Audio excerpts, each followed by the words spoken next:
Sorry everyone. তো দুদিন ধরে কোনো ভিডিও আসেনি কারণ আমার শরীরটা খারাপ। আমি জানি না এই চ্যালেঞ্জ নিলেই আমার শরীরটা কেন খারাপ হয়ে যায়। তো যাই হোক, আমার এখনও শরীরটা খারাপ, তাও আজকে ভয়েস ওভারটা দিতে বসেছি। ভাবলাম যে আর দেরি করবো না, এবার একটা একটা করে ভিডিও এক এক দিনের ভিডিও ছেড়ে দিই। তো যাই হোক, দেখো সেই দিনকে ঘুম থেকে উঠে চা টা খেয়ে নোভার সাথে একটু খেলে নিয়ে আমি বেরিয়ে পড়েছিলাম হচ্ছে বিধাননগর মানিকতলা যাওয়ার উদ্দেশ্যে। কারণ আমার সেদিনকে স্কিনের একটু ডাক্তার দেখানোর দরকার ছিল। তো চলে এসেছিলাম ইএসআই হসপিটালে। আমার বাবার যেহেতু ইএসআই আছে, সেই কারণে ইএসআই হসপিটালেই সমস্তটা দেখাই। যেহেতু এখনও বিয়ে হয়নি, সেহেতু এখন আমি ফেসিলিটি পাবো, তো কেন আমি অন্য জায়গায় দেখাবো।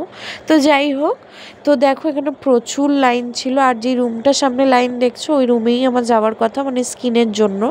তো অ্যাকচুয়ালি মঙ্গলবারই না স্কিনের ডাক্তারটা বসে মানিকতলায়। তো সেই কারণে একমাত্র দিন, যেহেতু প্রায় অনেক লোক যায়।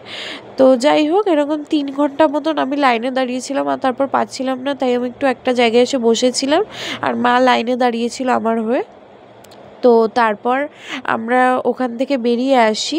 বেরিয়ে এসে তারপরে চলে এসেছিলাম বিধাননগর স্টেশনে। এখানে রাস্তাটা খুব সুন্দর লাগছিলো। আর টয় ট্রেনও মেবি যেত এখান থেকে, আমি জানি না ঠিক, এরকম একটা লাইন দেখেছিলাম তাই ভিডিও করেছিলাম।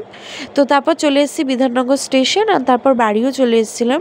অ্যাকচুয়ালি সেদিনকে না ভালোভাবে ভিডিও করা হয়নি, কারণ বুঝতেই পারছো প্রচণ্ড তাড়াহুড়োয় ছিলাম, কাজটা হবে কি হবে না সেই নিয়েও একটা টেনশানে ছিলাম।